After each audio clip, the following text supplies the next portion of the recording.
Hey, students and families, welcome to our devotional series called Worship Over Worries. We hope this is an encouragement to you, so enjoy. Hi everyone, my name is Brett Cloutier. I'm the Children's Ministry Assistant. Today I'm going to be reading from Psalm 61, verses 1 through 3. And David writes, "Hear my cry, O God, listen to my prayer. From the end of the earth I call to you when my heart is faint. Lead me to the rock that is higher than I, for you have been my refuge, a strong tower against the enemy." So here, David starts out by crying out to God. He was 100% honest and vulnerable with what he was feeling. He didn't hide anything from God. He felt alone and isolated, which is something that I'm sure all of us can relate to right now during this time. And then he goes on to say, "From the end of the earth I called to you when my heart is faint." His heart was lacking in strength or enthusiasm. Many of us mistake worship for an emotional experience that we feel like we need to be in a certain mood.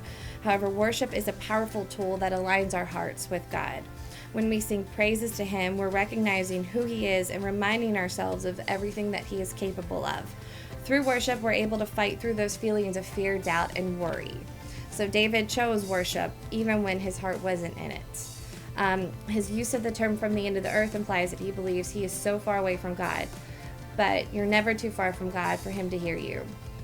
Even when we're filled with fear or worry, we can cry out to Him and praise God despite the war going on all around us and inside of us.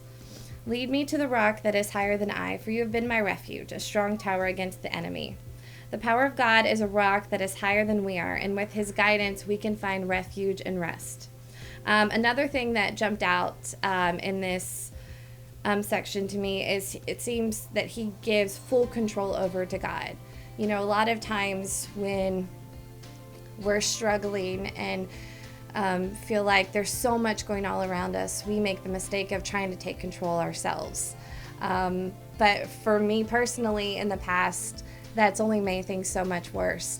He was just putting everything out there on the table and asking God, just lead me. And he was trusting God to take control of the situation. And sometimes it doesn't always look like what we think it should look like, but it's always for the best. And sometimes we won't understand exactly the why behind it until later.